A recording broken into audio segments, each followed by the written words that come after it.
Hello everyone. Welcome to Advanced Audit and Assurance classes. I'm your tutor Owais Mirchawala. In our today's class, we will be having an introductory discussion relating to this course of Advanced Audit and Assurance of ACCA. We'll be discussing the course outline, paper structure, study approach, and multiple questions of students relating to this course. But before going in detail, let me introduce myself. I've been teaching this course for more than 30 exam attempts, and more than 10 of my students have secured nationwide position in this exam. Most important facility which I offer to my students, along with complete coverage of course, is marking and feedback facility on their homeworks and mock exams. My personalized feedback help the students to identify their mistakes in drafting of answers, which help them increase their chances to pass this exam in first attempt. I'm director and faculty at Mirchawala Hub of Accountancy, which is a gold approved learning provider of ACCA. We'll be discussing the study approach further in detail during our today's lecture. But now let's move towards the questions relating to this course, course outline, and study approach. Okay, let's look at it. I want you all to listen to me carefully. Now, the first question of students, which is relevant to any optional exam of ACCA, is that why we should be opting this particular exam. Because as you know, that in optional level exams, you have four exams and you have to opt any two of them.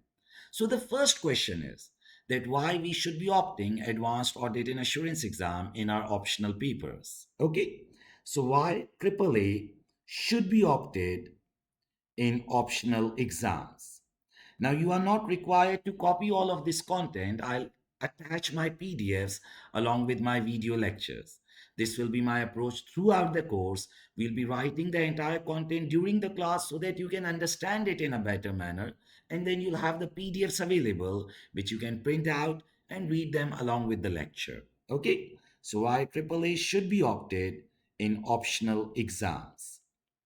Now, first reason of opting advanced audit and assurance exam is its practical relevance.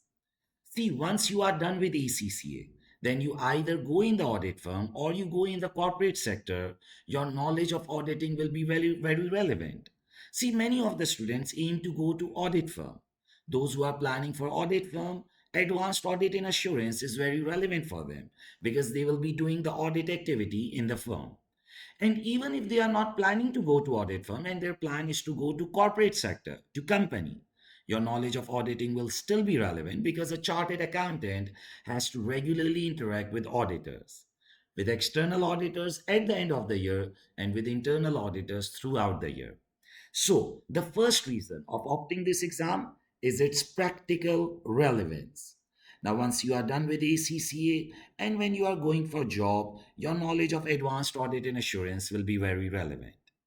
Second reason of opting this course is its short course. If we compare the course of advanced audit and assurance with other optional level exams, it has a very short course as compared to them. I also teach advanced taxation course. And if I compare both of these courses, advanced audit and assurance course is almost 60 to 70% of it. So it has a short course, and those students who don't have much time to attend classes can do this course because they can cover these classes in lesser time. Okay. Third reason of opting advanced audit and assurance is additional exemptions available in ICAEW. See, many of the students plan to go for ICAW once they are done with ACCA. So, if you have opted advanced audit and assurance in your optional exams, you will get additional two paper exemptions there. Okay? So, additional exemptions in ICAEW. Those students who plan to do ICAW, they should opt advanced taxation and advanced audit and assurance in their optional exams. Through this, they will get exemption of 12 papers out of 15 exams of ICAW. So additional exemptions in ICAEW. So only AAA exam holds additional two exemptions in ICAW. So the first reason of opting this paper is its practical relevance in your career, in your job. Either you go to audit firm or you go to company, the knowledge of auditing will always be relevant for you. Second, it has a short course. So those students who don't have much time, they can easily go for it and complete this course in lesser time as compared to other optional level exams. And the third reason is additional exemptions in ICAW if you plan to go for ICAW once you are done with ACCA. Now, another important question of students relating to this exam of Advanced Audit and Assurance. That, sir, when we look at the pass rate of this exam, it has comparatively low pass rate as compared to other optional level exams. Like if I talk about advanced taxation, it has a pass rate of around 45%. Advanced financial management also has a pass rate around 42%. But when we talk about advanced audit and assurance, its pass rate is normally around 35%. So, when it has a short course, why do students fail in this exam? What is the major reason of failure in this exam? See, it is very important that before opting any optional exam, you know the reasons of failure so that you can make sure that you don't repeat those mistakes which the failing students are doing. Okay? So, what are the reasons of failure in AAA exam? Okay, listen to me carefully. Reasons of failure in AAA exam. See, when you talk about auditing exam, even if you remember your skills module, the audit and assurance level exam, the drafting of answers was a very important skill which students require. See, one of the major error which students do in theory paper is that they don't practice enough. In calculation paper, they spend good time in practicing papers. But in theory papers, they are in an overconfidence that we'll do it. Now, that overconfidence results in failure. See, when you talk about the failure in the exam, I always say that you have to first look your interest in that exam. If you have good interest in that exam, you will always pass that exam, irrespective of whatever the pass rate is. Even if the pass rate falls to 10%, you will lie in that 10% if that paper is your area of interest and you make sure that you have done enough effort. So the reason of failure in AAA exam is lack of past paper practice. The students don't do sufficient past paper practice, and as a result, they are unable to pass this exam. And this is the thing which I cover in my course, in my study approach, that I give so many homeworks and mock exams during my course, and I give personalized feedback to the students so that they can improve their drafting. See, when the teacher enforces the homeworks, when he gives you the homeworks, automatically the students also give time. Rather, if I ask the students that, okay, do practice on your own, they will never do it. So, in my course, you will get homeworks after every topic and after every step. And I'll be giving you feedback on that, which will help you to increase your chances to pass this exam. So, the first reason of failure in this exam is lack of past paper practice. Okay. Now, even those students who practice the past papers, they don't take feedback from the tutor. Now, most of the times, many of the tutors in the market don't give feedback. And as a result, students are not able to identify their weakness. But when you are studying with me, the good news is that I will be giving you regular feedback. Now, in my course, there are more than 40 homeworks on which I'll be giving the feedback to the students, and that helps the student to identify their weakness areas and improve their drafting approach. So, lack of past paper practice and lack of tutor feedback, this is the most important reason of failure in advanced audit and assurance. I always say for auditing exams that when selecting the tutor, always ask that will you give feedback on my answers? Because then only you will be able to identify your weaknesses and improve your drafting approach. The third reason of failure in advanced audit and assurance is insufficient knowledge, insufficient knowledge of auditing, insufficient knowledge of auditing and accounting areas. Now, what do you mean by this? Listen to me carefully. See, many of the students think that when they are preparing for advanced audit and assurance, they only need knowledge of auditing, which is not the case. When you are going for AAA, your knowledge of accounting is also very important. And that is the reason why I always say that if you are opting AAA, it is mandatory that you have studied your SBR course, Strategic Business Reporting course. Okay? Mandatory to study SBR course. Okay. In my AAA course, I give mandatory to study SBR course. Okay, so what I was saying is that in my AAA course, I give revision of the accounting standards. But then also it is mandatory that those students who are preparing for AAA must have studied SBR. Even though you have not passed it or you are studying in parallel, that is also acceptable. But you should have knowledge of SBR when you are going for AAA exam.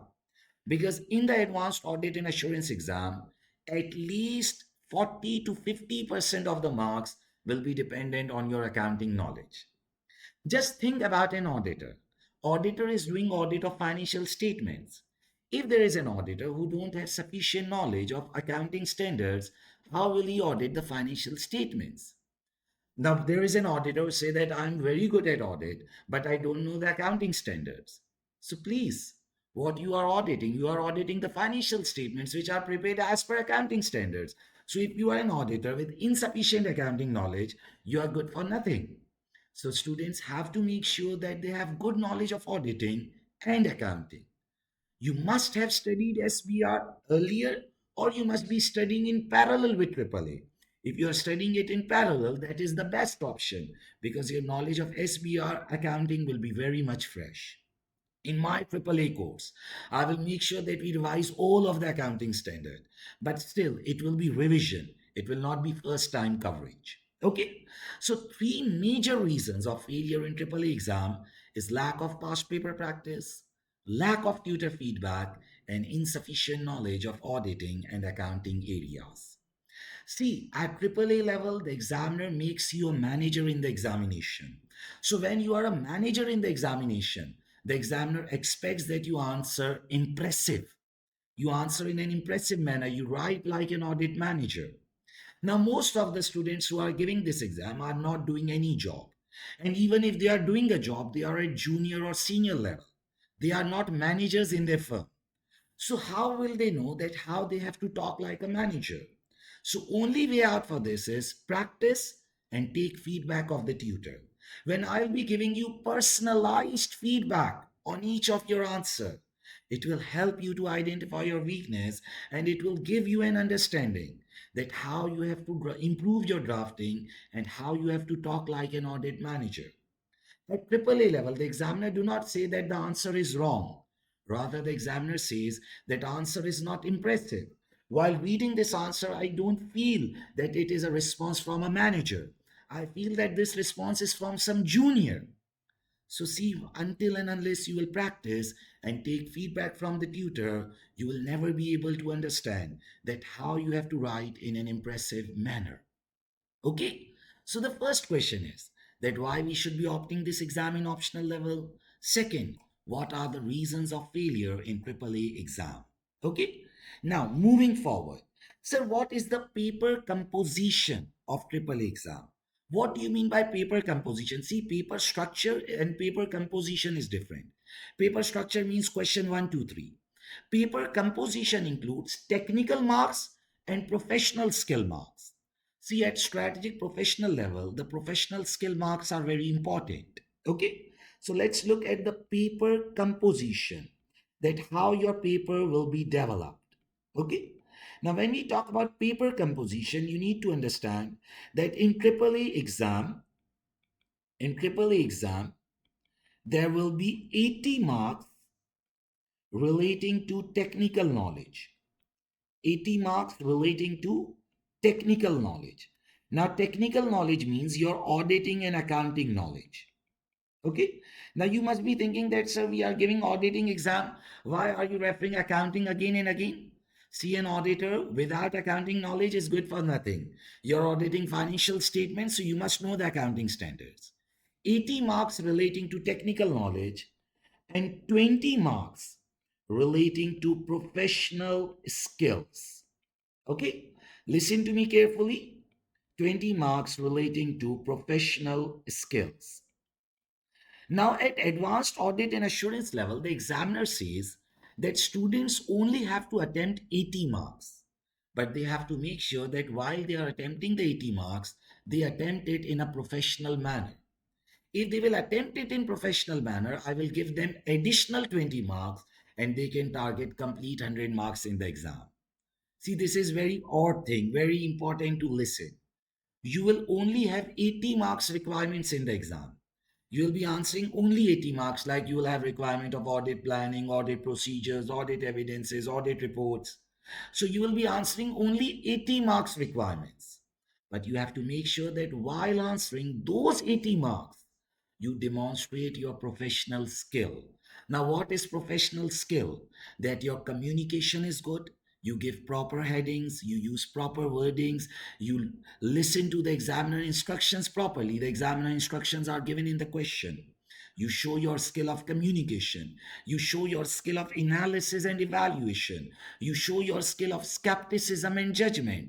You show your skill of commercial acumen. We'll discuss each of these skills briefly in our today's class, and detailed discussion will be during the course. So you have to demonstrate your professional skills while answering 80 technical marks requirements. Now, these technical marks requirements are relating to your auditing and accounting. These are relating to your auditing and accounting knowledge. You will be attempting only the technical knowledge marks. The professional skill marks, what do you mean by this? Professional skill means you have to demonstrate your skill of communication, that you give headings, you develop your answer in professional manner, like you should be using proper wordings. Your answer should include proper professional level wordings. Obviously, for that, you need to practice and take feedback from the tutor. Second, you have to show your skill of analysis and evaluation. The examiner says that students shouldn't be writing their rote learning concepts. Rote learning means what they learn during the course. They should evaluate the scenario. They should analyze the rules in detail. You have to show your skill of judgment. Like being an auditor, you should have an ability to take a judgment where management is doing something wrong. And you should demonstrate your ability of skepticism. If you remember this word, skepticism means challenging, questioning the data. That wherever you are facing some management claim that, okay, management is saying this, you should have the ability to challenge it, to question it. That, okay, I need to look at source. I need to look at the relevant accounting standard. I think that this data is not correct. Skepticism, challenging the data, questioning the data. Skepticism means that you shouldn't be accepting the things in your existing form. You should have an ability to challenge it, to raise questions on it, to question its source, to question its reliability.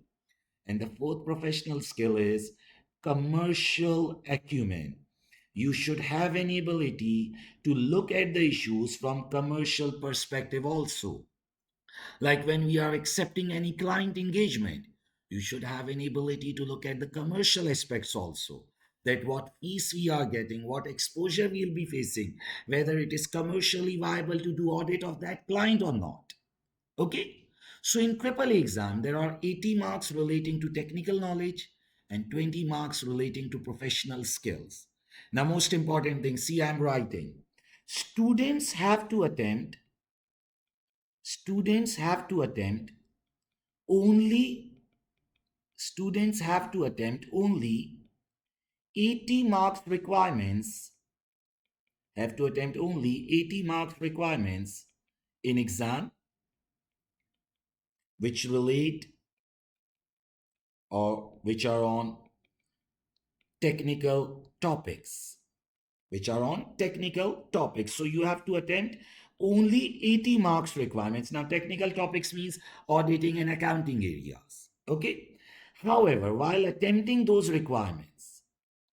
However, while those requirements, attempting those requirements, professional skills, professional skills need to be demonstrated. Okay? Professional skills need to be demonstrated. This will enable them this will enable them to gain additional them to gain additional 20 marks. See, this is very important thing, and Some students get confused in this statement, but this is very important for AAA exam, and it is a very good news for the students that while answering your exam, you just have to attempt 80 marks requirements. You don't have to attempt 100 marks requirements. You are just attempting 80 marks. Now, by 80 marks, I mean 80 marks in reality. Like if you will total the marks which you will be answering, you will only be answering 80 marks. But just you have to make sure that you give headings during it, you use proper wordings, you analyze the rules in better detail, you relate it to the scenario, you evaluate it, you should be able to take the judgments. So basically, what will happen in exam is that whatever you will be writing in the exam, you will be marked twice on it, one from the technical perspective and one from the professional perspective. That whether what you wrote is sufficient from the technical knowledge perspective and whether it is demonstrating the professional skill or not. Okay? Now this means this means that every requirement this means that every requirement will be marked twice. Okay? For every point you will be writing, you will be marked twice. Will be marked twice. First, from technical knowledge perspective, that whether you demonstrated the technical knowledge in a good manner or not. First, from technical knowledge perspective, and second, from professional skill perspective. Okay? Just listen to me, you will be able to understand in a better manner. Professional skill perspective. Like, for example, if you are writing an audit procedure, you'll be writing the same audit procedure like you draft in a normal manner. Now, when you write an audit procedure, the exam will first read it and you'll see that, okay, whether this procedure is justifying the technical knowledge, whether that procedure is technically correct, he'll give you mark from the technical perspective. And then he'll read it again. He'll see that whether you use proper wording, whether you related it to the scenario well, and then he'll give you marks again on it from professional skill perspective. Now, what is the benefit of this? See, you have seen 3 hours and 15 minutes in your exam. Okay? The exam time is 3 hours and 15 minutes. Exam time is 3 hours and 15 minutes, which means 195 minutes. 3 hours and 15 minutes, which we say that total time is 195 minutes. 3 hours means 180 minutes and 15 minutes additional. So total time is 195 minutes. Now, in your earlier exams, what used to happen is that in 195 minutes, you used to attempt 100 marks. In your earlier exams, you used to deal with 100 marks requirements. So you had 1.95 minute per mark. Okay? You used to have 1.95 minute per mark because you had to attempt 100 marks in your exam. But now, what will be happening is that you will have seen 195 minutes, but you will just be dealing with 80 marks requirements. Now, what does this mean? That for every mark, you will have additional time. If I just divide it on the calculator, 195 divided by 80, you will have almost 2.43 minutes per mark. See, this is very good thing that you will have additional time for every mark which you are attempting. You have additional time. Like if you divide 195 minutes divided by 80 marks, so it's 2.43 minutes. So you have additional time for every mark. What just you have to make sure is that while answering, you demonstrate your professional skill. Like for example, if you are doing risk evaluation, you are writing a business risk. You write it in a normal manner. The examiner will read that business risk. He will say, okay, that business risk is good from the auditing knowledge. First, he'll give you technical marks. And then he'll read it again. He'll say, okay, whether the student gave a heading, he analyzed it well, he used his commercial acumen to evaluate the client's business. Okay, give him professional skill also. So for every requirement, you will be marked twice. This is really good thing which has happened in all of the optional level exams of ACCA, that students will have improved timing for attempting the requirements. What the examiner is saying is that, okay, attempt less requirements, but give me a professional answer. Because one of the important skill which students face in their uh, difficulty they face in their practical life is that they don't know how to communicate professionally, how to deal with the issues professionally. So your examiner of ECC is making sure that that particular skill is developed in the students who are going for this exam. Okay, so what discussion we have done till now? First of all, we discussed that why this exam should be opted in the optional level exams. What are the reasons of opting this exam?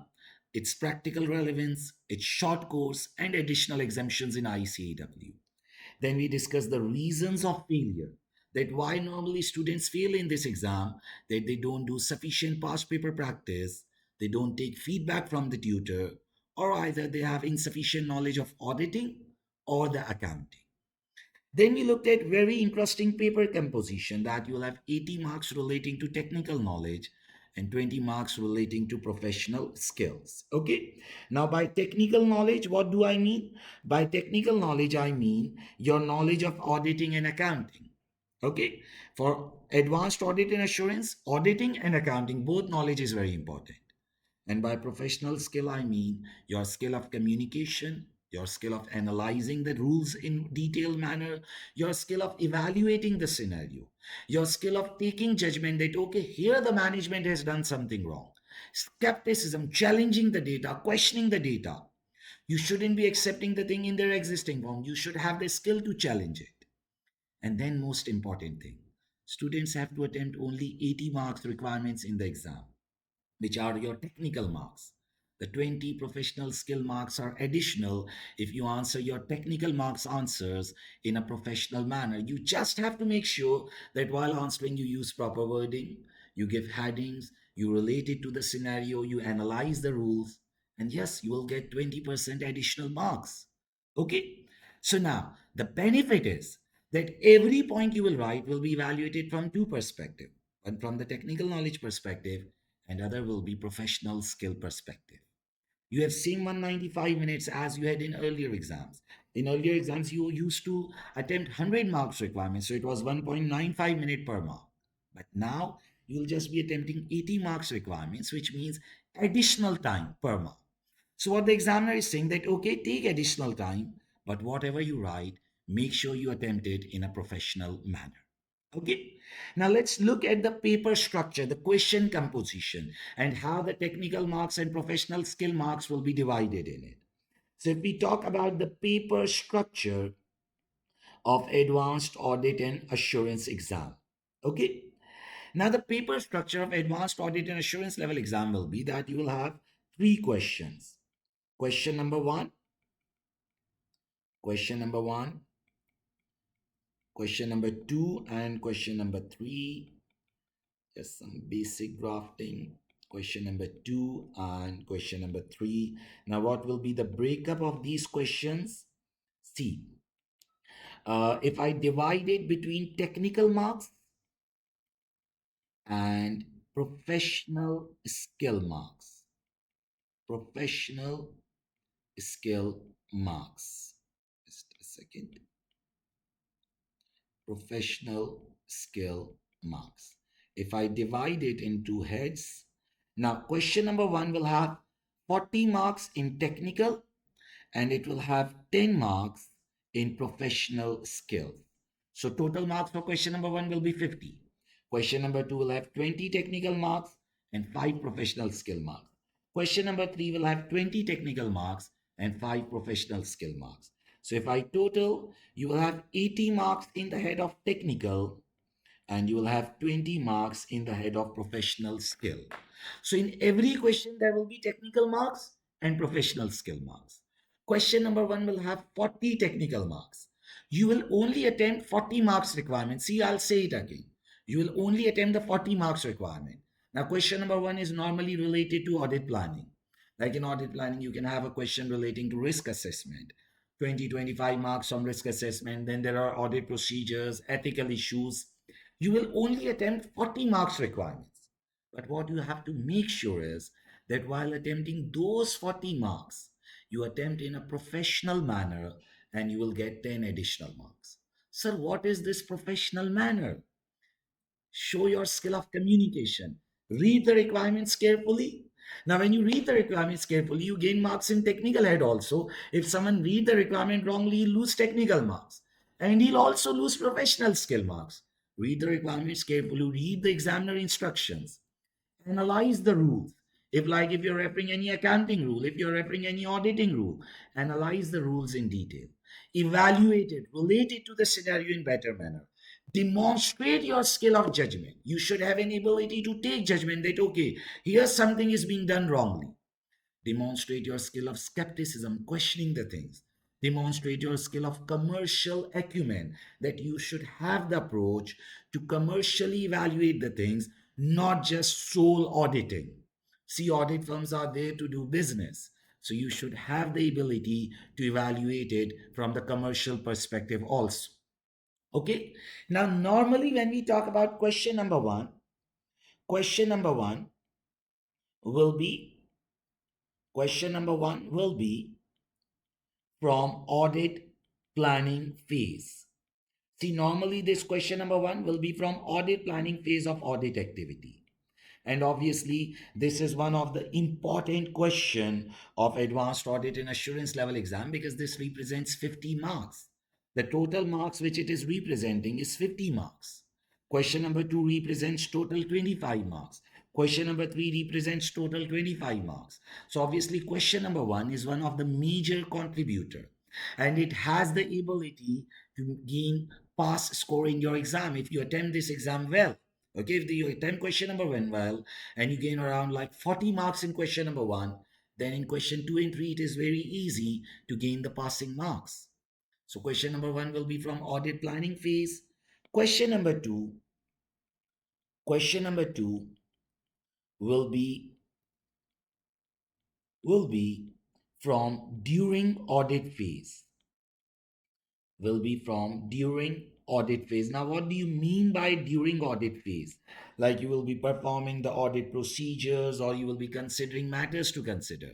See, audit planning, the initial phase, then during audit phase, the audit activity which on goes, the during audit phase. Like first auditor plans the engagement, then he performs procedures, he looks at the matters to consider. And question number three looks at completion phase. The audit report phase will be from completion phase.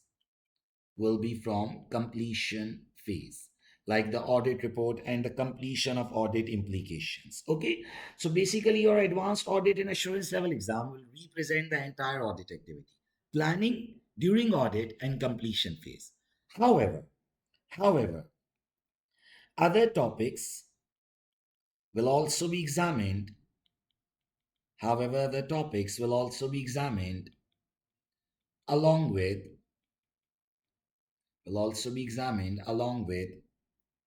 audit activity,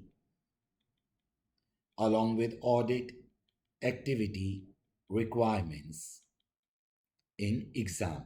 Now, what do you mean by other topics? Like in our AAA exam, audit activity requirements in exam.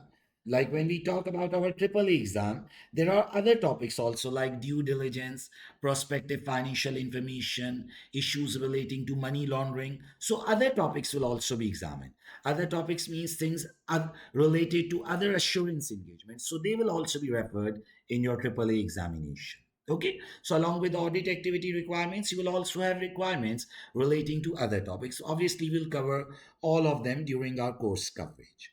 So if I repeat it, if I talk about the paper structure, question number 1 is of 50 marks, in which 40 marks are relating to technical knowledge and 10 marks are for professional skill.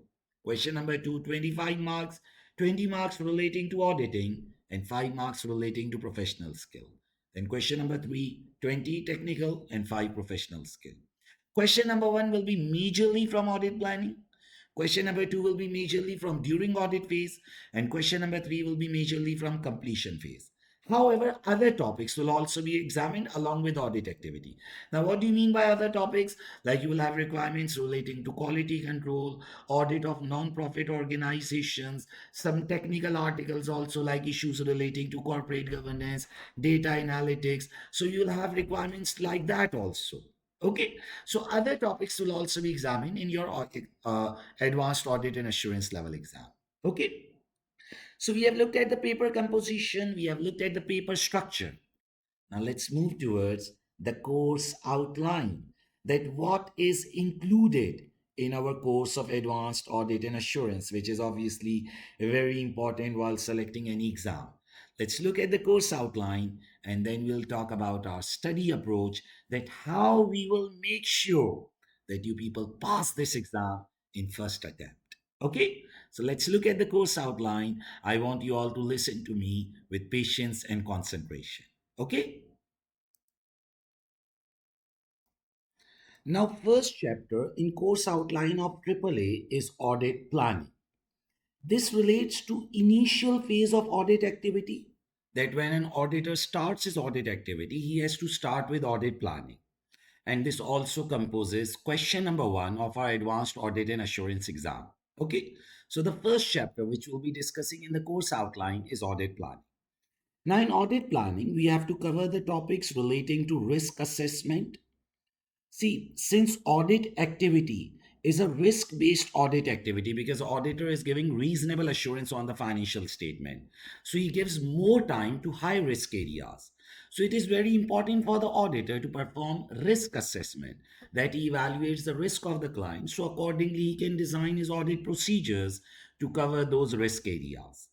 Now, in risk assessment, in the examination, you will be provided with a scenario relating to the client, and you will be required to either evaluate the business risk, the risk facing, the risk which are facing the business of the client of the entity, the business risk of the client's business, because these business risks then ultimately affect the going concern issues and multiple issues relating to impairment, legal case provisioning. Okay, business risk, risk of material misstatement, which can materially misstate the financial statements, risk of material misstatement, and the third risk which is examined at AAA level is audit risk. See, at advanced audit and assurance level exam, you will have no requirement which require you rote learning. Now, rote learning means learning of complete topics. AAA exam is all about scenario dealing. You have to understand the concepts and then you have to deal with the exam scenarios. So, in relation to risk assessment, you will not be examined with the rote learning. Rather, the examiner will be expecting you that you understand the concept of business risk, risk of material misstatement, and audit risk. And then, while dealing with the exam scenario, like the scenario which is provided relating to client information, you can do risk evaluation from it. So, in audit planning, we'll talk about risk assessment, and then we'll talk about different theory areas of audit planning. Now, these theory areas will include discussion on materiality, that what is performance materiality, what is planning materiality, what is quantitative materiality, qualitative materiality, audit strategy, audit program, understanding of the client's business and environment. Okay, so in audit planning, two primary areas will be risk assessment and other will be theory areas of audit planning. We'll be covering everything in detail.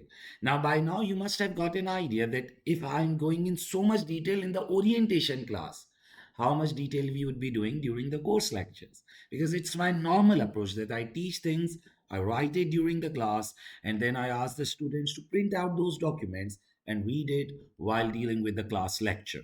Okay, then we'll do the topical past paper practice. I give homeworks and assignment. So everything is covered in our classes. So the first chapter in audit planning, which relates to start of audit, that will be our first chapter, which we'll be covering in our course. Okay, and that will be examined in question number one of your exam. The second chapter, which we'll be discussing, will be matters to consider. Listen to me carefully. Matters to consider, audit procedures, and audit evidences. Audit procedures and audit evidences. Now, basically, in this chapter, we'll be discussing that examiner will provide you different audit issues which arose during the audit activity. Like, for example, any accounting issue, for example, any legal case provision, or issue relating to related party disclosure, or issue relating to IS 36 impairment. And he'll say that, okay, you are an auditor. What matters you will consider as an auditor? what procedures you will design. Now, procedure means the verbs, the actions, and what evidences you will obtain. Evidences means the documents. For example, if you review the bank statement to verify the purchase price. So, reviewing bank statement is a procedure, and copy of bank statement is an evidence which we get and we include it in working paper file. So in this chapter, matters to consider audit procedures and audit evidences. We will discuss with with different audit, dealing with different audit and accounting issues. With different audit and accounting issues. Now, obviously, being an auditor, students should have an ability to deal with accounting issues also. With different auditing and accounting issues. We'll be revising all accounting standards here, revising all accounting standards along with their audit implications, all accounting standards and their audit implications, that how each of the accounting standard affects the auditor. Like for example, if you talk about IAS 36 impairment, so you have to be alert for impairment indicator, you have to understand the estimation of value in use, fair value less cost to sell. So we'll be revising all accounting standards and their audit implications. Further, we'll discuss that how you have to design audit procedures and audit evidences. So all of this will be covered in the second chapter. Now, I always say that first four chapters of AAA exam are very important. The first one is audit planning because these will be mandatory examined in your paper. Second is matters to consider, different accounting and auditing issues. We'll be revising all of the accounting standards, IS 36, 37, IS 38, IFRS 3 business combination, IS 24 related party, IS 2 inventory, IS 16 property, plant and equipment, in every one of that. We'll revise all of the accounting standards. You will not be required to refer any additional document like going and revising your SBR register. I just say that you must have studied SBR so that when I'm giving you a revision, you can understand the things. But when you'll be taking my classes, you will not need any additional document. So first chapter will be audit planning, which will be related to start of audit.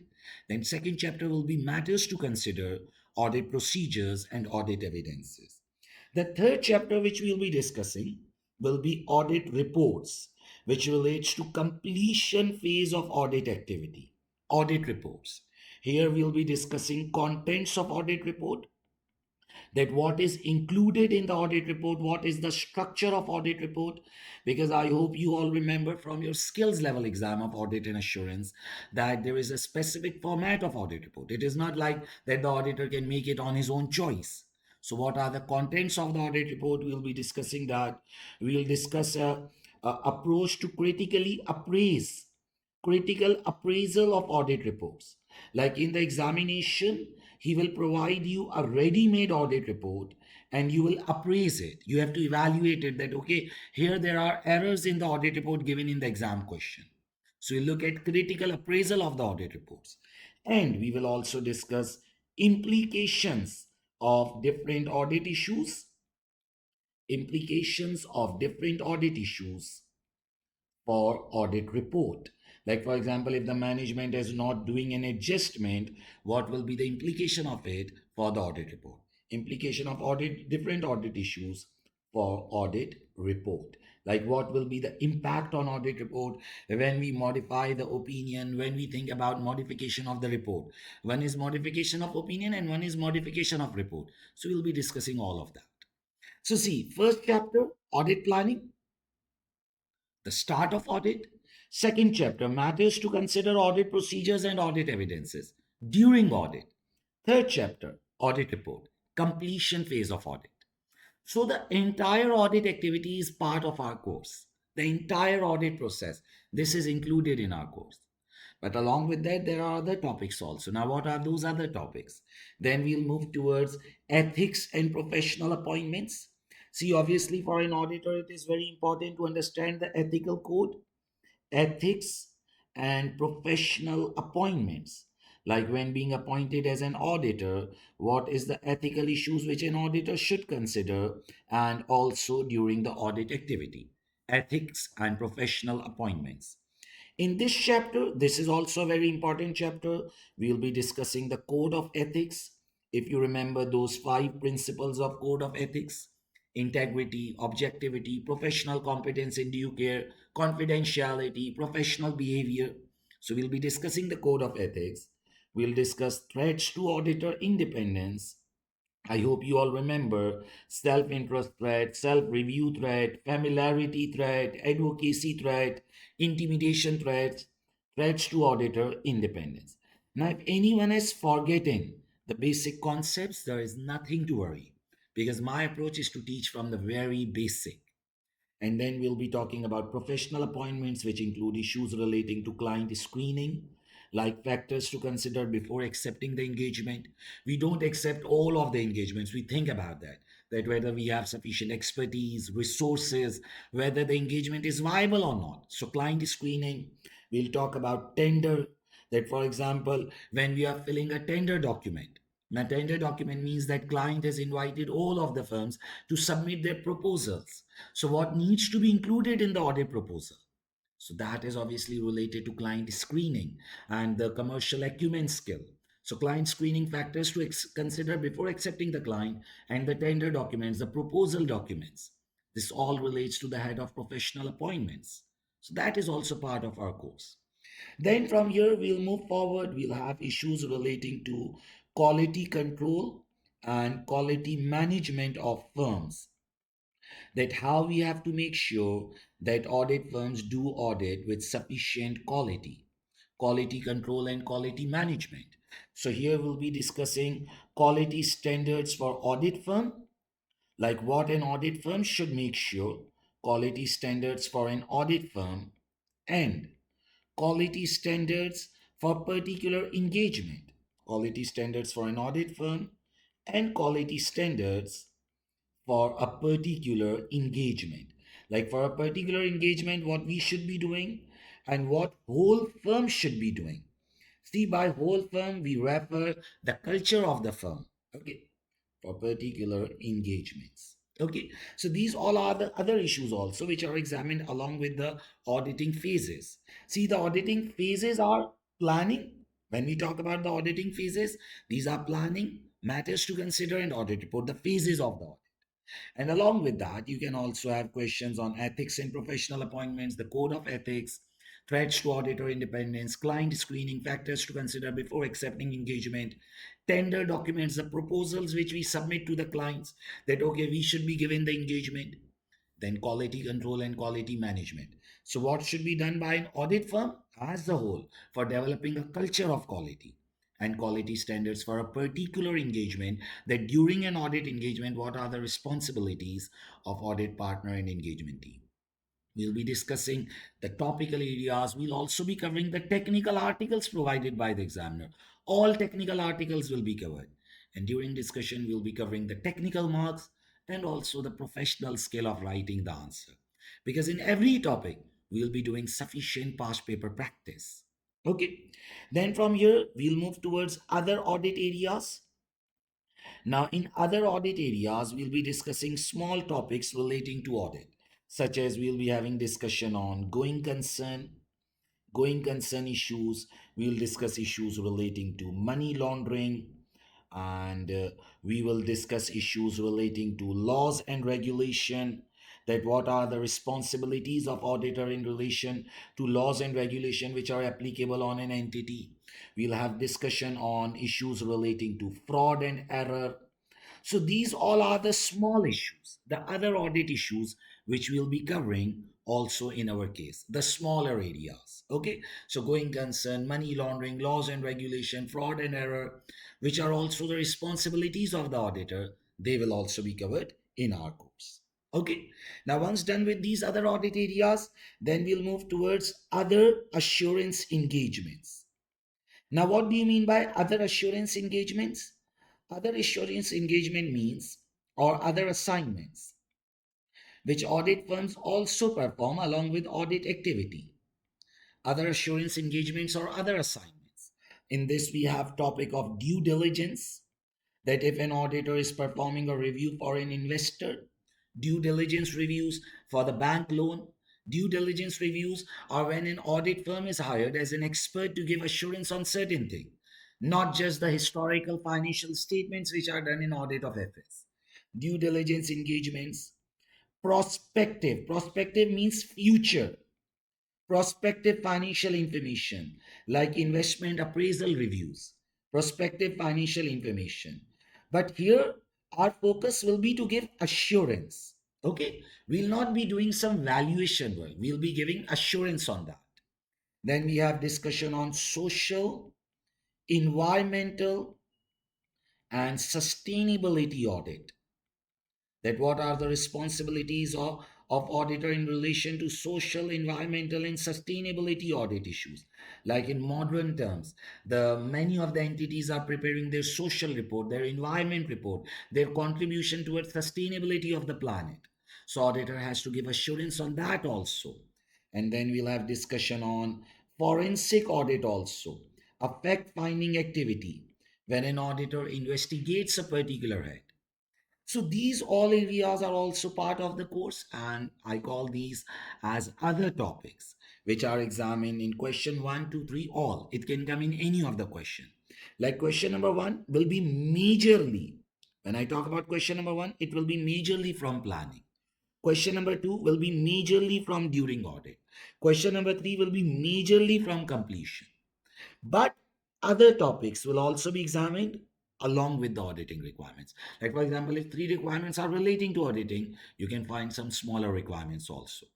Okay, so audit planning, the start of audit activity, matters to consider audit procedures and audit evidences during audit activity, then audit reports, completion phase, then ethics and professional appointments, then quality control and quality management, quality of the firm, quality of the engagement, other audit areas, the smaller areas, other assurance engagements or the other assignments which an auditor perform. And lastly, you have miscellaneous topics and current issues. See, in advanced audit and assurance, you have current issues also. For current issues, you have to cover the articles provided by the examiner, miscellaneous topics, and current issues. Here you can have coverage of issues like data analytics. Like in modern times, there are issues relating to data analytics. You can have issues relating to corporate governance. You can have issues relating to audit of non-profit entities, or you can say audit of public entities, which are normally non-profit organizations. Okay, and you can have many other technical articles on current issues, technical articles on current issues and small areas. Okay, obviously we are just in discussion of the course, so I'm not discussing every topic in detail, but just the objective is to give you an idea about the course. So there will be miscellaneous small topic, okay, many other small topics like data governance, corporate data analytics, corporate governance, audit of public entities, and etc. Like communications to those charged with governance, what auditors should be communicating, computerized assisted auditing techniques. So all of these issues, these are the miscellaneous topics which are included in our course. And the technical articles on current issues and small areas are also part of our course. So if I talk about the course outline, okay, like my course will be very much detailed. We'll be covering everything in sufficient detail. Audit planning, matters to consider, audit reports, the primary phases of audit, then ethics and professional appointment, quality control and quality management issues of the firm, other audit areas, other assurance engagements, like engagements other than the audit of financial statement, and then miscellaneous topics and the current issues. Okay.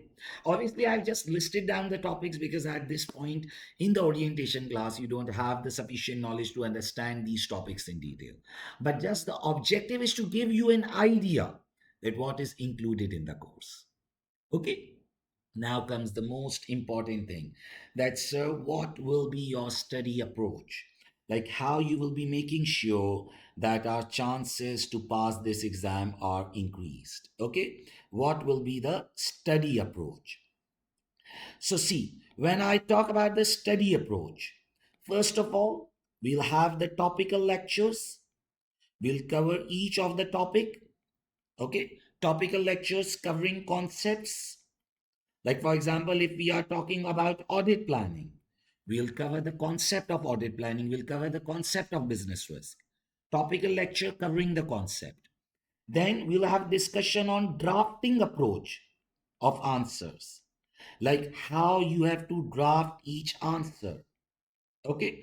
For example, if you are writing an audit procedure, so how you have to write an audit procedure? You have to first write that what the procedure is. You have to then explain its purpose. Similarly, if you are talking about business risk, so what is the drafting approach? Identify, impact, comment on scale of the risk. So the drafting approach of each answer, like how you have to draft the answers. Then we'll do classwork questions. Okay, classwork, past paper questions. Directly we'll be doing past paper questions in the class. Like, for example, if we are talking about audit planning and we are discussing business risk, so we'll do 5 questions in class. Then I will give you homework questions. Homework questions along with personalized feedback, along with personalized feedback to each student. Like, you people will submit the answers on our platform. On our learning management system, there is a complete testing system in which you answer your questions like it is similar to your actual exam. You will do homework question along with personalized feedback on it. There you will attempt the answer, you will click on submit for review, and then we'll be giving you personalized feedback, a specific feedback for you, specific feedback in which we'll be guiding you that what errors you are doing. Then we'll cover all technical articles, coverage of all technical articles, not just few, all technical articles. There will be video lectures on each of the technical article, coverage of all technical articles. Then at the end of the course, there will be past paper sessions, past paper sessions on complete exam papers. Okay, of complete exam papers. Like, we'll be discussing the past paper again. Okay, around 6 to 7 papers will be discussed again of complete exam papers. Okay, we'll be discussing the complete exam papers. All the recent ones will be covered. Okay, see, the past papers were done here. This was topical. This was topical. And now here we'll be discussing complete papers again. So the past papers will be discussed twice, one time here and second time at the end of the course. Then come the mock exam. Okay, how many mock exams? There will be three mock exams, which will be like your actual exam, 3 mock exams, again with personalized feedback on it. Okay, like every student is checked by myself. I give personalized feedback to each of the student with personalized feedback on it. And this is the reason why I don't deal with many students. Like, I have 100, 120, 130 students which I can manage and I can give personalized feedback to them. Okay, this is the reason why I can say it openly that there is no tutor who has more than 10 nationwide positions secured by his students only in AAA. If I talk about my AAA, ATX, and other papers also, more than 30 of my students have nationwide positions. In AAA only, there are more than 10 positions. This is only because I give personalized feedback to my students. I give my own time to the students. And then during the course, wherever you will have issues, you will be getting query support from me directly. You will be able to connect to me directly, like on my WhatsApp number directly. I always reply to my students like within 24 hours, you will get your reply must. It's mandatory. I deal with your queries myself. I give you the personalized feedback. This is the most important thing which increases your chances to pass this exam. Okay. Now, one more important thing, that's what study documents will we be needing? Do we need any book or kit or anything like that? Okay. What study documents we need? Okay. Study resources which you require when you are taking my course. So you will be provided with my recorded lectures. Sorry. You will be provided with my recorded lectures of the whole course. Okay. second. Recorded lectures of my whole course of all topics and past papers. Okay, you will be getting recorded lectures of whole course topics and past papers. You will be getting my class notes, the PDFs which I write in the class. Okay, you will be getting past paper revision sessions. Okay, obviously these also will be recorded past paper revision sessions. Okay, these will also be recorded. All of the lectures are recorded because each of the student studies on his own comfort zone. So all of the lectures will be in recorded form. You can watch them on your convenience, and whenever you will have queries you can ask me. You will be getting my direct query support. Okay, and you will be getting homework and mock exams.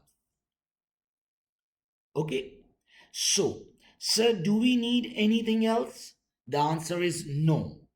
No need of book, no need of any additional book of any writer, of any additional book or kit. Okay, everything, everything will be covered, everything will be covered in class notes, will be covered in class notes and past paper discussion. So you don't need any additional resource. And when I say past paper discussion, it is not the examiner answers. I will draft each of my answer during the class. We'll draft each answer together so that you can understand the writing approach. So everything will be covered in the class, all the topics, all the past papers. The exam kit also includes the past papers. So you'll be doing the direct past papers from the ACCA. We'll be doing all the past papers, all the topics will be covered, nothing additional will be required. So my class notes and my past paper discussion session will be sufficient enough to cover everything. And obviously, when I say this word query support, you will be able to connect to me directly on my WhatsApp number. And is behaving a bit. 00923458099831. This is my direct WhatsApp number. You people can contact me here and you will be able to connect to me throughout the course for your query support. So, if I talk about our introductory session, if we just take a quick review of what we discussed. See, when we talk about this advanced audit and assurance course, first of all, we discussed that why students should be opting this exam. What is the reason? So it has a very good practical relevance to your job. Either you go to audit firm or you go to corporate sector. It has a very great practical relevance because as a chartered accountant, you will have to correspond to the auditor, either being an auditor or either being a management. So you have to deal with the audit profession always. Then, number two, it has a small course as compared to other subjects, the other professional level exams, and it has additional exemptions in ICAEW also. What are the reasons of failure? Lack of past paper practice, lack of tutor feedback. These are both of the issues which I cover specifically during my course. Then insufficient knowledge of auditing and accounting also results in student failure. So we'll make sure that we cover each and everything in sufficient detail, all course area, all technical articles, and all the available past papers. Then we discussed the paper composition. We talked about the technical marks and the professional skill marks, how you have to deal with the exam. You just need to attempt the 80 marks, which are the technical marks.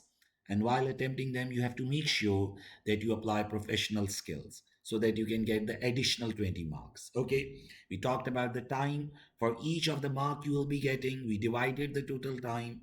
We discussed the paper structure in detail, the normal major inclusion on each question. Like question number one will be majorly related to audit planning, then question two on during audit, question number three on completion. However, other topics will also be examined along with the auditing topics. We discussed the course outline, audit planning, matters to consider, audit reports. And then the other areas of audit, which include ethics and professional appointments, quality control and quality management areas, other audit areas like the smaller ones, going concern, money laundering, fraud and error, other engagements which the auditors perform, and the miscellaneous topics. See, at AAA level, there are many small topics which we also cover. We cover all of the articles and everything is covered during the classes. And then comes the most important thing, the study approach. Sir, how will you make sure that you pass this exam in first attempt? My detailed coverage of course and my detailed teaching style from the very scratch, that will make sure that you pass this exam in the first attempt. We'll be looking at topical lectures covering all the topics. We'll be looking at the drafting approach of each of the answer type, like how you have to write business risk, how you have to write risk of material misstatement, how you have to draft audit risk, how deal with audit procedures, audit evidence, reports, ethics. For each of the topic, we'll be looking at the drafting approach. Then classwork questions, homework questions, along with personalized feedback. That I give it myself. I teach the cream of the market, the top 100 to 150 students. I teach them, and I want a position in every attempt. Okay, so this is why many of my students secure nationwide tops, and I want you all to be one of them. Okay, then revision past paper sessions at the end of the course. The past papers will be covered again, mock exams, personalized feedback on them, three mock exam, three-step approach, query support by myself. And then the study resources which you will be needing is, you'll be getting all of my recorded lectures. You'll be getting my class notes, which I write my PDFs, the past paper sessions, at the end of the course, the revision sessions. You'll be getting my direct query support. I have shared my WhatsApp number for any communication and correspondence you need. And then homeworks and mock exams on which I'll be giving you personalized feedback. No need of any additional material. Just my class notes and my past papers. Everything will be covered in it. Okay. I hope that you people have gained some understanding through this introduction session. Do remember to give me the feedback in the comment box and on my WhatsApp number. You can give me the feedback. If you have any query, you can contact me on my WhatsApp number directly. I'll respond to it. Normally, it takes a bit time, but you will always get a response within your day. Within 24 hours, you will be getting a response. Okay?